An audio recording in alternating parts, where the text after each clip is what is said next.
There's something interesting happening with games right now, and it's not really about graphics or frame rates. When the future feels weird, people don't just chase what's new, they start looking backwards. Retro games haven't faded. They've gotten louder. Emulation's better, fan projects are everywhere, and old consoles are being modded and preserved like they still matter. Because they do. And I don't think it's just nostalgia. Nostalgia is soft. This feels structural. Hello everyone, your friendly neighborhood Mr. Blue here. Retro games feel better right now because they offer clarity and closure in a world that keeps shifting. Let's get into it. When people look back on the 90s, it's easy to compress it into something cleaner than it actually was. Capcom's fighting games didn't live in one place. If you wanted the full picture, you needed arcades, you needed specific consoles, and you had to accept that no single platform gave you the whole experience. Some games stayed arcade only for years. Others landed on the PlayStation, the Saturn, or the Dreamcast with wildly different compromises. Loading times, missing features, altered systems. What you played depended entirely on where you were and what you owned. What's strange, and kind of remarkable, is that these games are easier to access now than they ever were when they mattered most.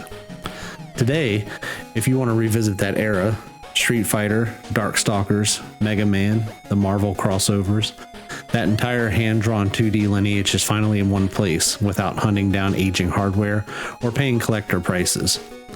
If you're interested, I've got links that can get you 83% off the Capcom Fighting Collection, 77% off the Mega Man Legacy Collection 2, or 25% off the Marvel vs. Capcom Fighting Collection.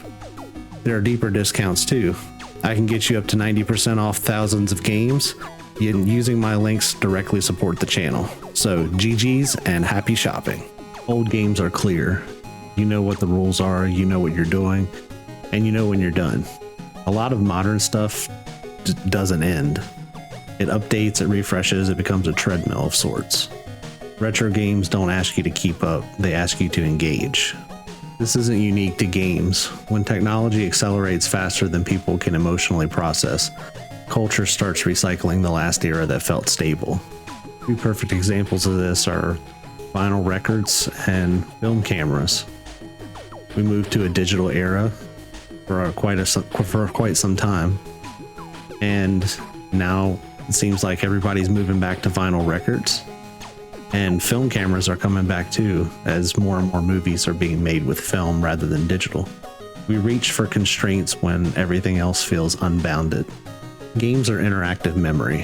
When you play an old game, you're not just remembering, you're reenacting a set of rules that once made sense. Cartridge era games had to respect your time because they couldn't assume infinite attention.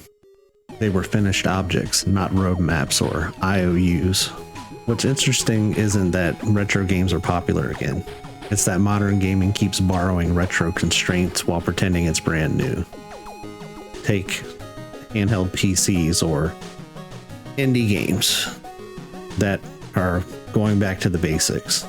The past isn't coming back, but it keeps showing up to remind us what we traded away. So if you found yourself replaying something old lately, it might not be because you're stuck. It might be because you're looking for clarity. And sometimes the clearest ideas are the ones that already survived once. I'll just leave it right there. Thanks for watching.